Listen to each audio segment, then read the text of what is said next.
Hello friends, दोस्तों मैं निशान और आज का टॉपिक है how to start a startup. दोस्तों इस टॉपिक पर बात करने के लिए बहुत सारे व्यूअर्स ने मुझसे रिक्वेस्ट किया, तो इसलिए मैं आज खास इसी टॉपिक पर बात करने आया हूँ। इस टॉपिक को इससे पहले कि मैं आगे लेकर के चलूँ, आपको ये बताना चाहूँगा, एक डिस्क्लेमर देना चाहूँगा। आप कॉन्सेप्ट समझने तक के लिए वीडियो को देखें तो अच्छी बात है, लेकिन अगर आपको सच में स्टार्टअप शुरू करना है तो उसके लिए मैं आपको एक बुक रिकमेंड करूंगा, जिस बुक का नाम है 0 to 1 और इस बुक के ऑथर हैं पीटर थियल साहब। ये है वो बुक। तो दोस्तों, स्टार्टअप शुरू करने के लिए सबसे पहली स्टेप है live in the future ahead of your time, जिसका मतलब है कि आपको अपने वक्त से आगे की सोचनी है, जिसका मतलब है कि आपको अपने दौर, अपने ज़माने से ज़्यादा के आगे की सोच रखनी पड़ेगी। दोस्तों इसी से जुड़ा हुआ है अगला स्टेप भी, जो कहता है what is missing in the world. इसका मतलब यह हुआ कि आप अगर आगे के ज़माने में रह सकते हैं, आगे के दौर की बातें सोच सकते हैं, भविष्य के बारे में सोच सकते हैं, अपने ज़माने के से आगे की सोच सकते हैं, तो आपको ये भी पता चल जाएगा कि आपके दौर में ऐसी कौन सी चीज़ है जो होनी चाहिए लेकिन है नहीं।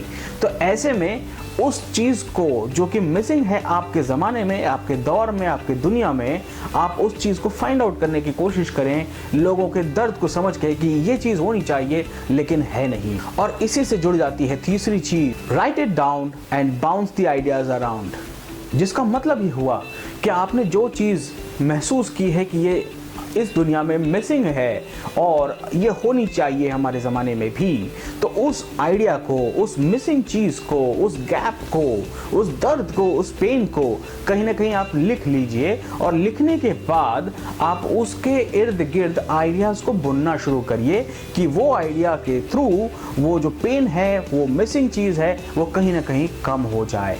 तीसरे स्टेप में आप माइंड मैप की हेल्प ले सकते हैं। माइंड मैप क्या है, इसके लिए मैं एक दूसरा वीडियो बनाऊंगा। फिलहाल आपको सिर्फ ये बता रहा हूं कि माइंड मैप आपको आइडियाज़ को और बढ़ाने में हेल्प कर सकता है। चौथा स्टेप है मेक अ प्रोटोटाइप।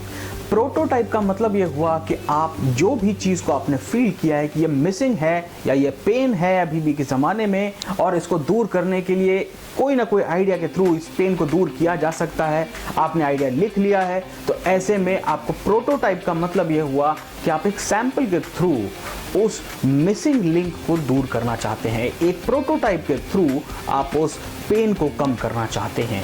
प्रोटोटाइप एक तरीके का सैंपल है। दोस्तों अगला स्टेप है show the prototype to 100 people, at least 100 people. यानी कि आपने जो प्रोटोटाइप बनाया, जो सैंपल बनाया, उसको आपको कम से कम 100 लोगों पर ट्राई ज़रूर करना चाहिए कि क्या ये प्रोटोटाइप या सैंपल उन 100 लोगों की उस दर्द को, उस दिक्कत को, उस मिसिंग चीज़ को जो आपने पहले ही आइडेंटिफाई कर लिया है, क्या कहीं ना कहीं आपका प्रोडक्ट यानी आपका वो प्रोटोटाइप क्या उस दर्द को कम करने में रियली मदद कर रहा है या नहीं। और इसी से जुड़ जाता है अगला step, iterate on the prototype. यानी कि आपको अपने प्रोटोटाइप पर तब तक रिसर्च करते रहना चाहिए, तब तक सुधार करते रहना चाहिए जब तक कि वो प्रोटोटाइप बिल्कुल परफेक्ट या फ्लॉलेस या बिल्कुल जिसमें कमी ना हो, ऐसा प्रोटोटाइप बन जाए। ये प्रोटोटाइप के बारे में जो फीडबैक है आपको वही 100 लोग देंगे जिन पर आपने ये प्रोटोटाइप का रिसर्च किया था। यही 100 लोगों पर आपने ये प्रोटोटाइप कहीं ना कहीं उनके ऊपर आजमा करके देखा था। तो वहाँ से जो आपको फीडबैक मिलता है, आपको प्रोटोटाइप में कुछ कमी रह गई है, कहीं भी सुधार की गुंजाइश है, सुधार करते रहें तब तक जब तक कि उस प्रोटोटाइप में कोई भी कमी ना रह जाए। एक बार आपका प्रोटोटाइप फ्लॉलेस हो गया तो आता है नेक्स्ट स्टेप, आपको अपना को फाउंडर ढूंढना पड़ेगा। दोस्तों आपको को फाउंडर को ढूंढते समय कुछ चीज़ों का ध्यान रखना है, जैसे कि आपका को फाउंडर आपके हो सकता है स्वभाव में अलग हो सकता है उसकी आदतें अलग हो सकता है उसकी ताकतें अलग हो, लेकिन आपके को फाउंडर के वैल्यूज़ एक जैसे होने चाहिए, बिल्कुल आप ही की तरह होने चाहिए।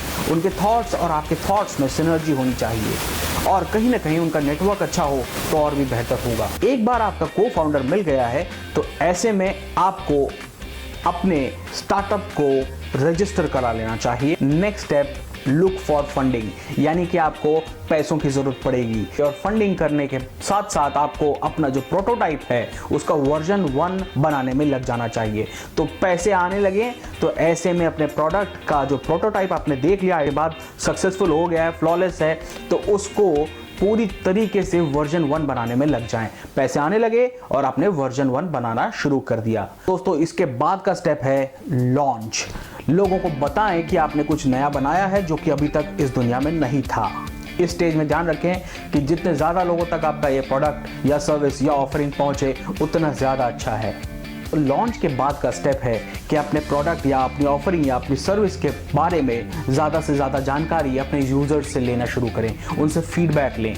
एक बार आपके यूज़र्स आपको फीडबैक देने लगें तो आपको एक चीज़ क्लियर हो जाएगी कि आपका जो प्रोडक्ट या ऑफरिंग या कोई सर्विस है उसको आपके यूजर्स ने रिपीट किया है या नहीं, वो वापस आपके पास उस प्रोडक्ट या सर्विस या ऑफरिंग को लेने के लिए आए हैं या नहीं। इस स्टेप में आपको यह एनालाइज करना है कि क्या आपके जो पहले के यूजर्स थे जिन्होंने आपके प्रोडक्ट को इस्तेमाल किया, आपकी ऑफरिंग को, आपकी सर्विस को इस्तेमाल किया, क्या वो वापस आए। दोस्तों यहाँ पर दो चीज़ें हो सकती हैं।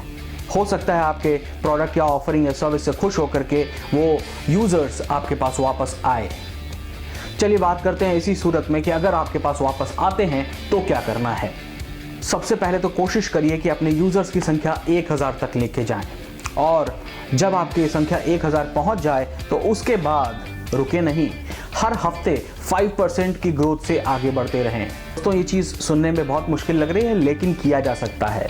5% के हिसाब से आपको हर वीक ग्रो करना पड़ेगा और अगले 4 साल तक आपको इसी रेट पर ग्रो करते रहे तो आप 25 मिलियन यूजर्स तक पहुंच सकते हैं। आपका स्टार्टअप कामयाब। दूसरा ऑप्शन देखते हैं। मान लीजिए आपके यूजर्स ने आपके प्रोडक्ट या ऑफरिंग या सर्विस को यूज करने के बाद आपके पास वापस नहीं आए, ऐसी भी पॉसिबिलिटी है। तो क्या करना है दोस्तों? बहुत सिंपल है, दोबारा से लॉन्च कर दें।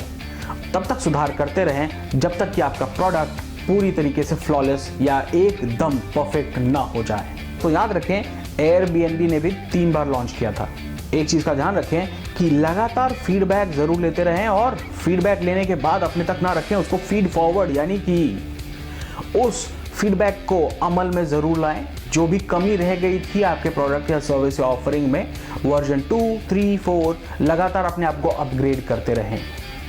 दोस्तों ये जो इन्फॉर्मेशन मैंने आपसे शेयर की है, how to start a startup, ये एना विटल नाम की एक मैनेजमेंट गुरु ने ये प्रिंसिपल्स को समझाया है। दोस्तों ये वीडियो कैसा लगा आप मुझसे शेयर करें। Thank you so much.